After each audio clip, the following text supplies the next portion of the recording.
Où es-tu, Émile? M'as-tu oublié?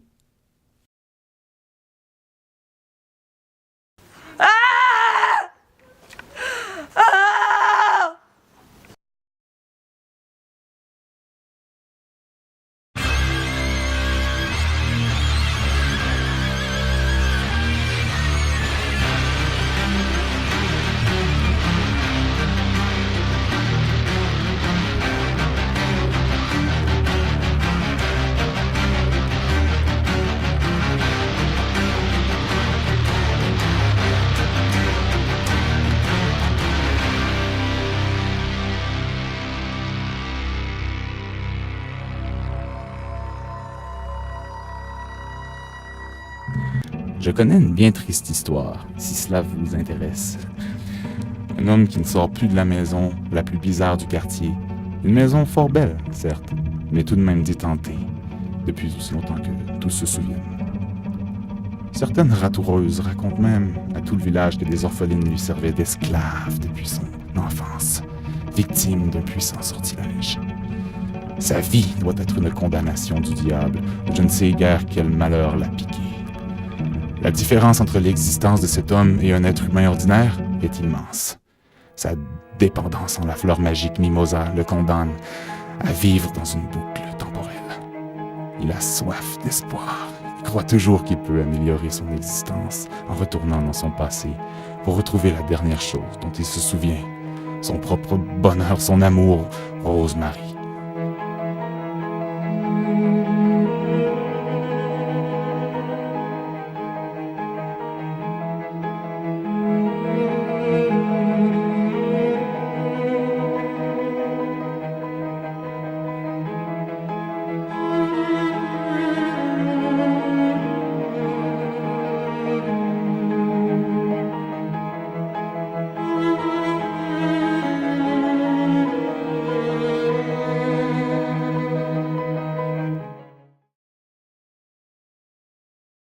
Vous savez très bien qu'en étant ici aujourd'hui, vous mettez votre vie en danger.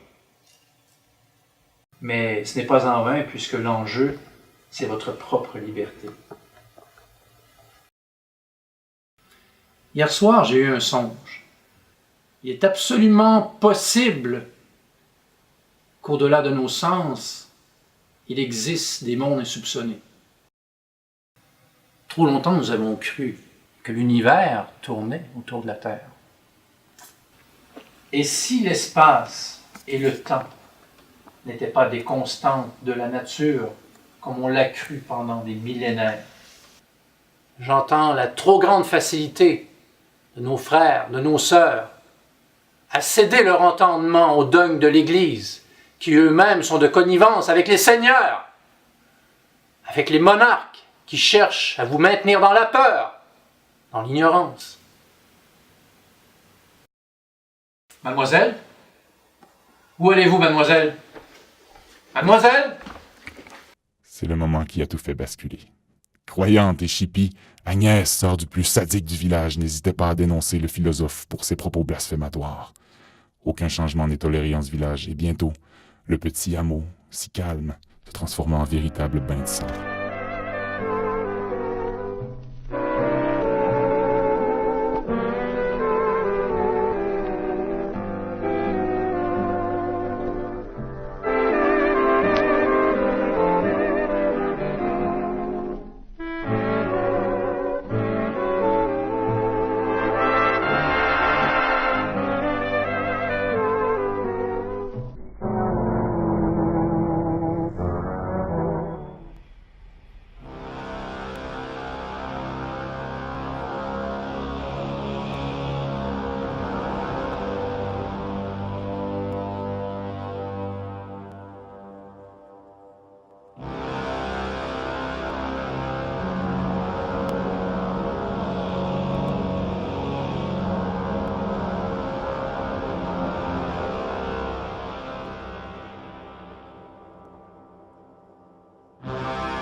Émile retourne où la mimosa l'avait laissé, seul la vie de son père en tête, et Rosemary, bien entendu.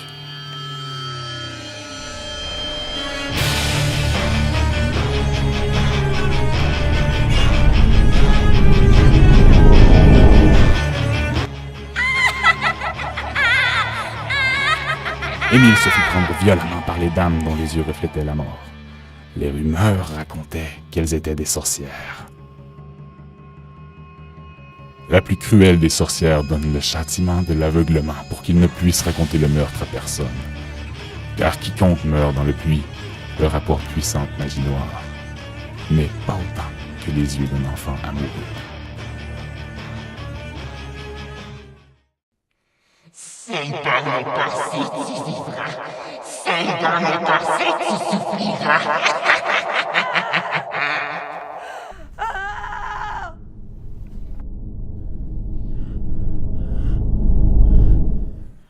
Pour la première fois depuis la mort de son père, Émile parla de haute voix. Un cri perçant jusqu'à terrifier tous les oiseaux.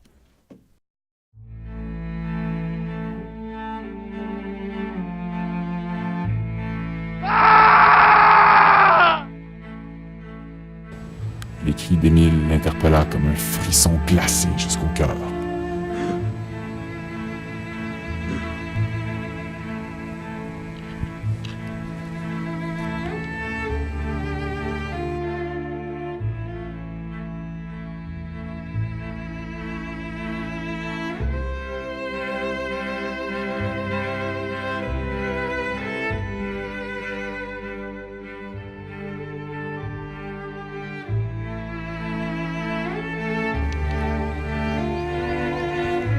Cette histoire date déjà de très longtemps.